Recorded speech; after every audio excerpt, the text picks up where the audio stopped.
Tumetoka mbali.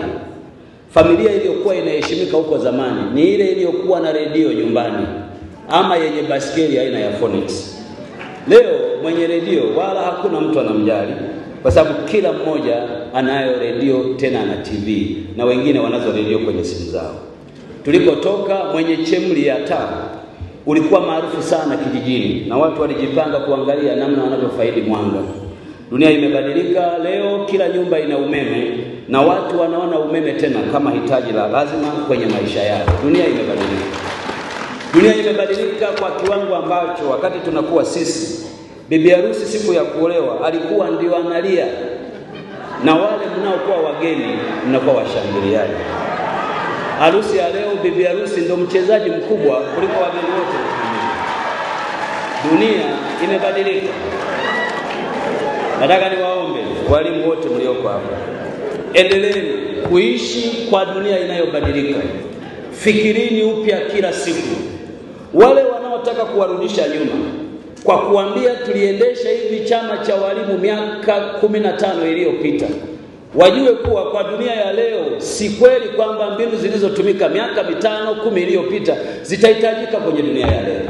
Dunia ya leo ina kasi kubwa. Mnatakiwa kuwafikia walimu wakati wote, wawasikilize, tena hata kama wanawatukana msirudishe neno, wapeni sababu ya wao kuwapendeni ninyi, na hivyo kwa kuwahudumia watarudi kwenu. Miaka ya nyuma kulikuwa na kampuni inaitwa Kodak, ilikuwa inapiga picha. Na miaka hiyo ya nyuma tulikuwa na watu mtaani wanaitwa wapiga picha. Walikuwa wanavaa kamera shingoni, wanapita kwenye familia kupiga picha. Ukiwatafuta leo hutawaona. Kwa nini? Kwa sababu dunia imebadilika.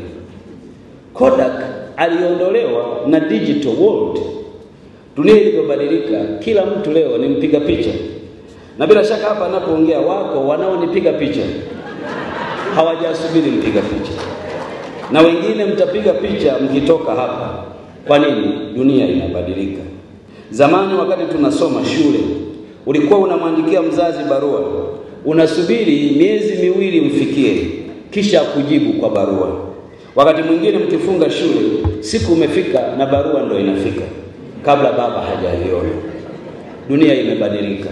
Leo ukimhitaji mtu utampigia hapo hapo, utamuona. Kwa nini? Dunia imebadilika.